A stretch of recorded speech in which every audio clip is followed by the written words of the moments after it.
The best prospect meeting in the world can still die in account paperwork. I'm going to show you how Zocks autofills forms like client intake and account openings using client data already captured from meetings, emails, and your CRM, so account apps take minutes instead of days.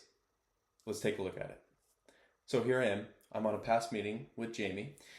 This was our first meeting, their client intake meeting.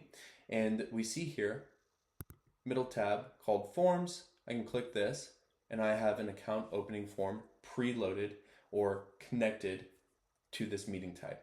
So anytime we're generating the results for the client intake meeting, we can see that client intake meeting at the top here.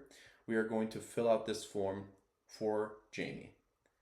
As you see, we have a lot of this client data captured directly from the meeting. This being a client intake meeting, we are going to get a lot of this. I asked a lot of questions about what she does, where she works, and all of these things. And then, for example, on the right-hand side, you can see this explain feature.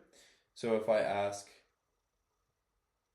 let's say, about salary or current employer, it's going to pull the underlying transcript and show you how we came to this conclusion. I'm asking about her employment status, and then you can see part of the transcript of how this actually happened with my conversation with Jamie. So this is one location that we have forms connected to. Again, we're connecting them to the meeting type here. We can also run forms on the actual contact. So when we run a form on the contact, we're going to be able to pull all of those connected data sources. So CRM, email, anything that we're connected to, we can use that for form filling as well. So I can run this on the contact level. I can run this account opening form, and then I can also export this directly back to Redtail, or I can export this as a PDF with some additional mapping.